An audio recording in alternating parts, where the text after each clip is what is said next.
Hi guys and welcome back to my channel. So today we'll be looking at what is illusion. It is a very common literary device. So let's get started without any further ado. An illusion is when a hint at something and expect the other person to understand what we're actually referencing to. So for example, if I explain this to you guys in a more easy language, it'll be that it is like a word which is very common, and it's supposed to give you guys a meaning which is a little different from the word, right? It hints the meaning and expects you to understand what the word or the allusion tries to explain, and tries to reference to.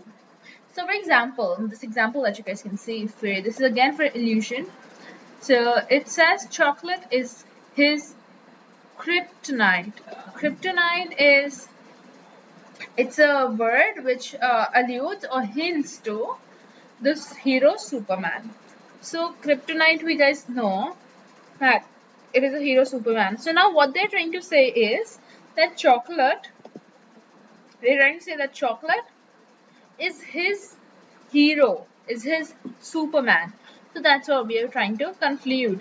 So instead of saying that the chocolate is his Superman, which will sound very weird, they use this word kryptonite to indicate this after all.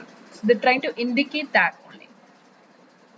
Okay, so once you understand that why is this word kryptonite used, it is used to hint the actual meaning, which was the hero Superman. So it's trying to hint it that this could be the meaning. So that's what they related to.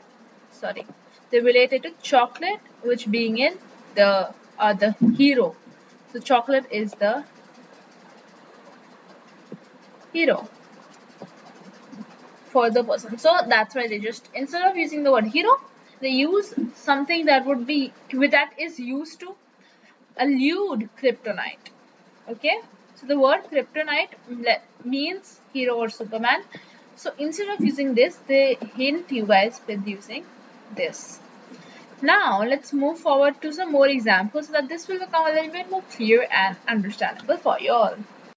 Let me start explaining you the two more examples that I have brought up for you guys. Sorry.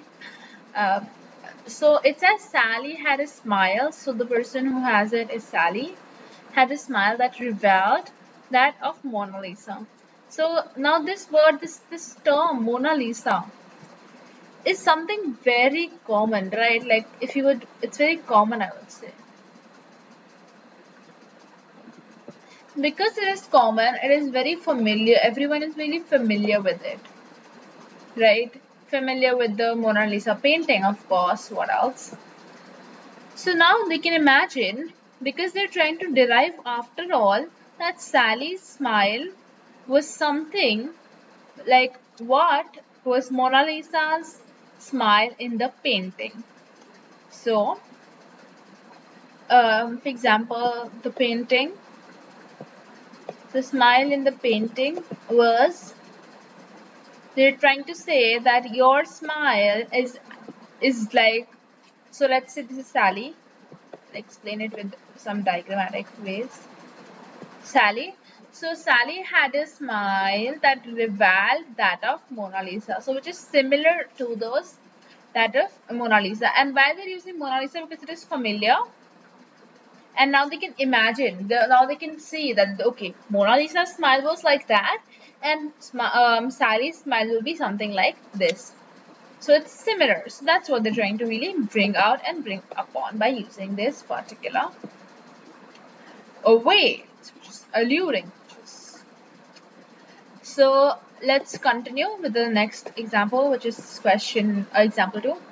So the makers of Scream movie alluded to Munch's work of art, The Scream,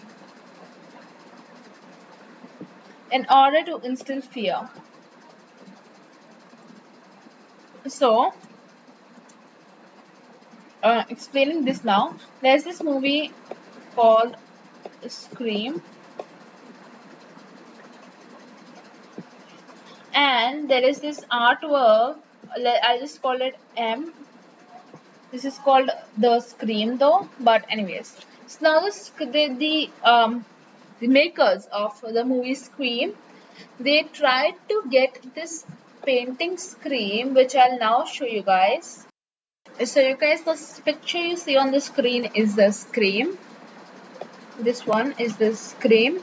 So now this particular art, they tried to allude this art in the movie Scream to get that fear part, to get that fear factor, I would say.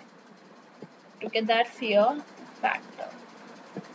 To achieve that fear factor, they're using this. So again, the Scream, when you hear that, you will remember that picture, which is very common, which is very familiar, and you will try to relate it and relate the fear at most, I will say.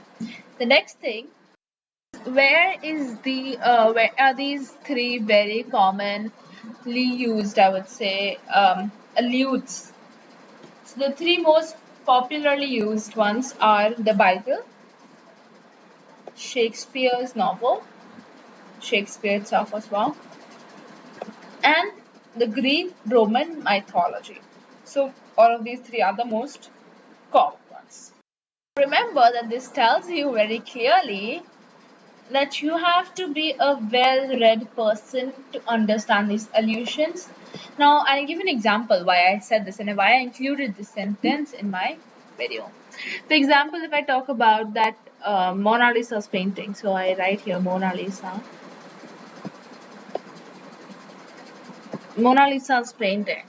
Now, if you have never seen it, if you have never maybe read about it, let's say if you've never read about it, then how will you be able to understand that what are they trying to say in that particular painting?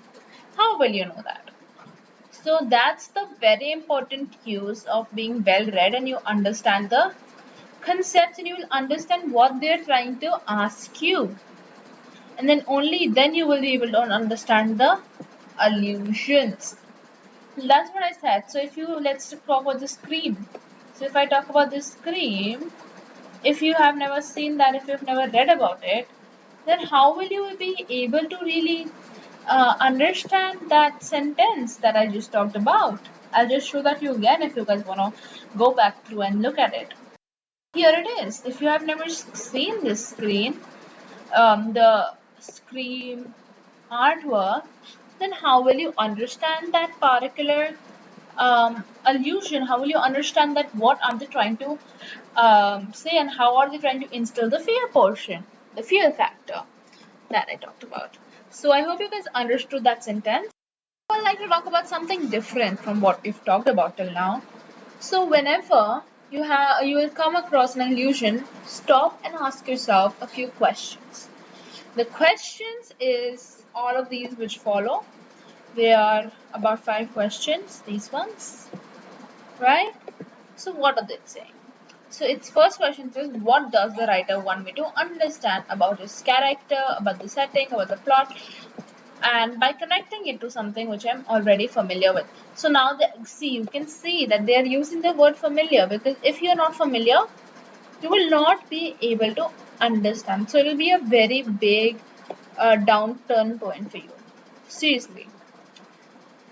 Now, what I want to say is that let's take an example of the one we just took, the Scream.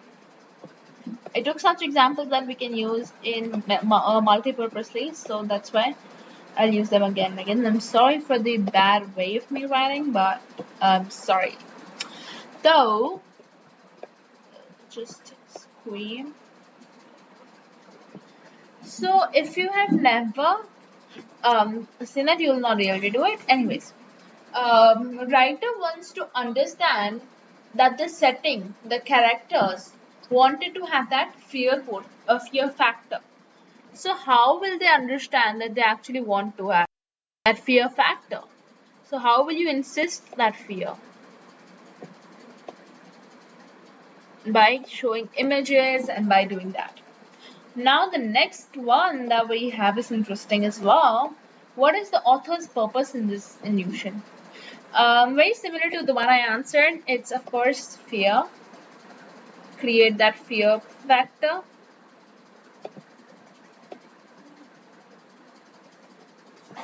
That fear factor. And for the next question, it says to create the same feeling mode as the original work. Of course, yes. Because that's why they're using it. So because the original Scream also had that fear portion. So fear is something that they're looking for. So of course it is a yes. I'm answering it to looking at the Scream artwork. For comedic effect, is it for comedic effect? No, it is not. It is for the fear factor in this case. It's true, right? It's for the fear factor. So that for the answer for this one would be a big no, because it is not for the comedic effect. Next one that we have is to show characters movie or motives or traits. Of course, yeah. This is a big yes, because they're trying to actually show the motive that they have. They're trying to prove the fear. So you have to understand that, and you say like give me a second. As I talked about this earlier, the Scream, the picture I showed you earlier in this video. I'll not take this video longer, just a few more seconds and then we'll get over. Yeah.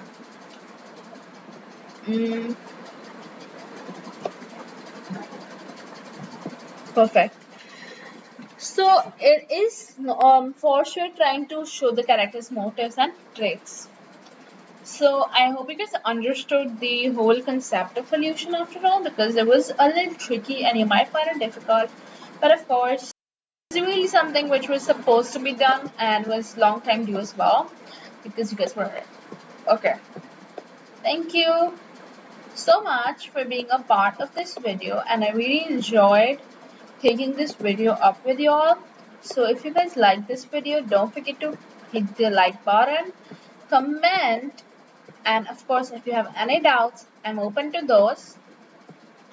Don't forget to share this with your relatives and of course with your friends, so that they can understand this concept as well and stay more focused when they're reading the book next time. Bye bye and have a really nice day.